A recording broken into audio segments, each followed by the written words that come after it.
हूँ दिवाकर नायक रासो ग्राम पंचायत सरपंच एवं रासो सरपंच मुझे हरिजन पाणर सभापति। आज जो समावेश अच्छी आमर पाण समाजर आम आज हिंदोल ब्लकर एवं उड़ापड़ा ब्लकर आम निर्वाचन मंडल आम आज 7 माइल आंब तोटार आम एकत्रित हो बसीचु। आम आगामी 2024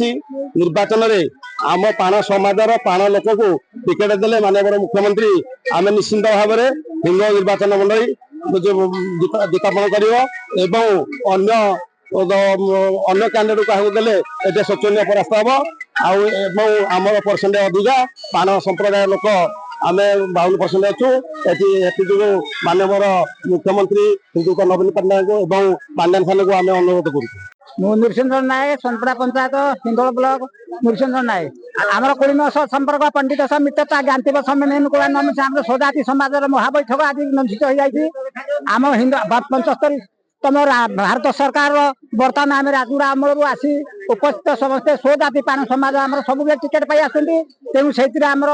बहुत लोक उपकृत आम हो आम समाज संगठित होम टिकेट झुले रखी दौना तेणु नवीन पट्टनायक आम अनुरोध से बर्तमान पांड्यान केपी पांड्यान को आसी बुली देखी फिल्ड बर्तमान आमको आम स्वजाति टिकेट देले आम आनंद हबू तेणु यहाँ आम संकल्प।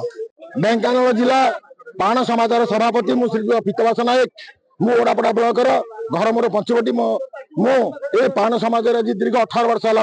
चली आसुची मु देखुची आज की 50 वर्ष आम पाण समाजर समस्ते टिकेट पाँच केवल पाण मैंने अन्न मैंने आउ टिकेट क्या दि जाऊनी आम यह विरोध करने चाहूँ जे अन्न जातिर कौन सी लोक जदि आम हिंदू तल निर्वाचन मंडल में ठिया हुए ताल आम सख्त विरोध करूँ आम एरिया भितर पसई देवाक दबू ना तेणु आम पांड्यान सार को एवं मुख्यमंत्री निवेदन कर कहूँ जे जदि हिंदोल निर्वाचन मंडल में निर्वाचन कराए केवल ही आम पाण जाति लोक रही मोर अनुरोध आपण मान समस्त विनीत अनुरोध आपण सहमत एकमत हुंतु।